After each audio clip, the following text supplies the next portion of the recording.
আসসালামু আলাইকুম। পিচকুইকে আপনাদের স্বাগতম। আমাদের চ্যানেলটি সাবস্ক্রাইব এবং লাইক করতে ভুলবেন না। শুরু করতে যাচ্ছি আজকে আমাদের ভিডিও। বর্তমানের সবচেয়ে পপুলার একটি গ্যাজেটের নাম হচ্ছে ড্রোন।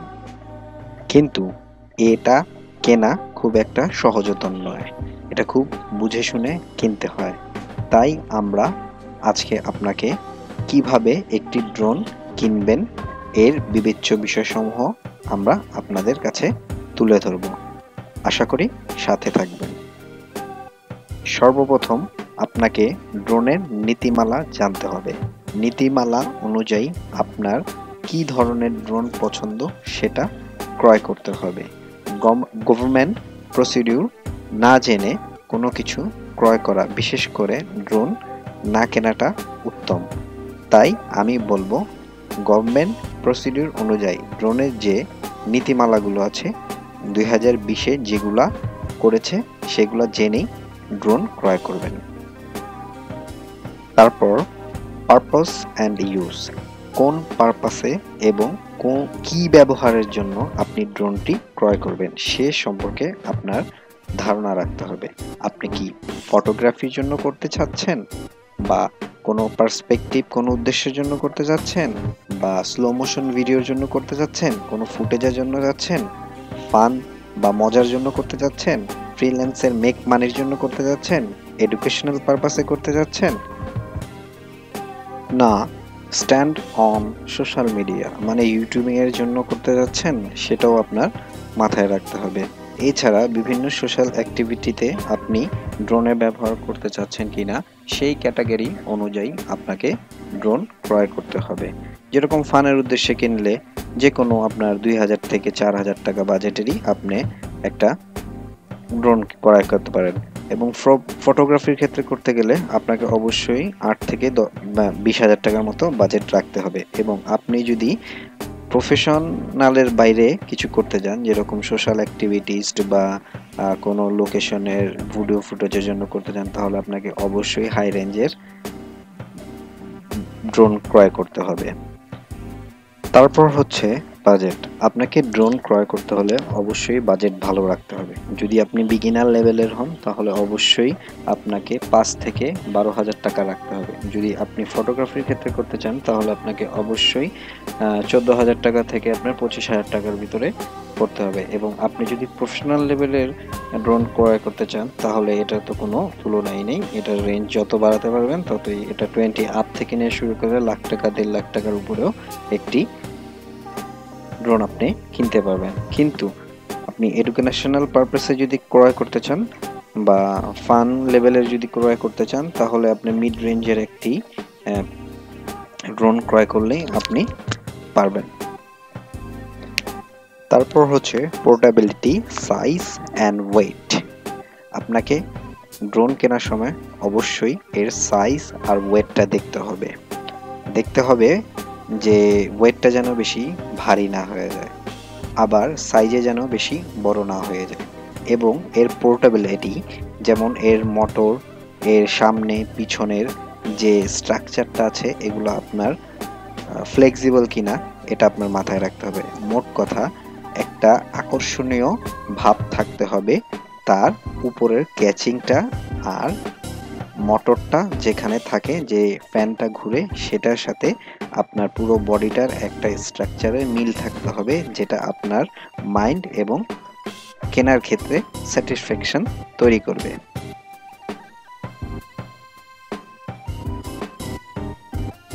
দেন ক্যামেরা। ড্রোনের সবচেয়ে গুরুত্বপূর্ণ অংশই হচ্ছে ক্যামেরা। এটার পিক্সেলটা কত, এটার মুভমেন্ট ঠিকভাবে হচ্ছে কিনা কেনার আগে অবশ্যই দেখে নেবেন। উইদাউট ক্যামেরা ড্রোনের ভাবমূর্তি ঠিক থাকে না। ক্যামেরা যদি ভালো হয় তাহলে আপনার স্লো মোশন ভিডিও এবং উপর থেকে তোলা ফুটেজগুলো খুবই ক্লিয়ার আসে। তাই ড্রোন কেনার আগে আপনাকে অবশ্যই ক্যামেরা সম্পর্কে জ্ঞান রেখে ড্রোন ক্রয় করতে হবে। তারপর হচ্ছে ড্রোনের remote control. Without remote control, smooth remote control আপনি ড্রোন চালিয়ে মজা পাবেন না। এই ক্ষেত্রে আপনাকে অবশ্যই রিমোট, অনেক সময় আছে ডিভাইস ভালো বাট রিমোট ভালো না, রিমোট নষ্ট হয়ে গেলে ডিভাইসের কোনো দাম থাকে না, আবার ডিভাইস নষ্ট হয়ে গেলে রিমোটের কোনো দাম থাকে না। আপনাকে অবশ্যই রিমোট এবং ডিভাইস দুইটাই ভালো মানের ক্রয় করতে হবে। এটা ম্যাটেরিয়ালস দেখলেই আপনি বুঝতে পারবেন যে রিমোটটা ভালো লাগবে কি না। এক্ষেত্রে আপনি ব্র্যান্ড ড্রোন কেনারই চেষ্টা করবেন। তারপর হচ্ছে battery life. Without battery life আপনি ড্রোন চালিয়ে কখনোই মজা পাবেন না। যদি আপনার আকাশের উপরে উঠে ড্রোনের ব্যাটারি কোনোভাবে কোল্যাপস করে তাহলে আপনার ডিভাইসটি ভেঙে যাওয়ার সম্ভাবনা থাকে।